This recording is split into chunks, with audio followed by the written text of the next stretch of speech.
আসসালামু আলাইকুম ভাই বোনেরা, কায় কেমন আছেন? আজিকার দুনিয়াত সবাই কয় ডায়েট করো, কিন্তু ইফতারির পাতে বা মেহমান আসলে এই ছোটো সিংড়া না হইলে কি জমে? তাই বিসমিল্লা করে শুরু করি আজিকার পিউরি সিংড়া বানানো।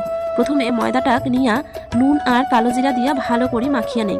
ময়দাত এমন করে তেল দিবেন যেন মুঠো করিলে দলা পাকায়। অল্প জল দিয়া শক্ত করি মাখিয়া অল্প কনেক রাখি দাও। এবার একটা কড়াইত অল্প করে তেল, জিরা, পেঁয়াজ, কাঁচামরিচ ভাজি আউলে থোয়া আলুগুলা দিয়া ভাজতে থাকো। ভাজা হলে লবণ, হলুদ, বাদাম দিয়া নাড়ি চাড়ি একটা পুর বানিয়ে নাও। এবার একটা রুটি বানিয়া ছোট ছোট করি কাটি নাও। মুই যেইভাবে বানাছো তারপর আলুর পুর দিয়া মুই যেইভাবে ডিজাইনটা দেছো ওইটা দিয়া দাও, যাতে সিংড়া দেখি মেহমানের নজর না সরে। ছোট ছোট করি বানান যাতে মুখে একটা করি চালান করে দেওয়া যায়। দেখি তো খাসা, খাইতেও হইবে খাসা। এবার ডুবো তেলত হালকা আঁচে ভাজি দাও লাল লাল করে।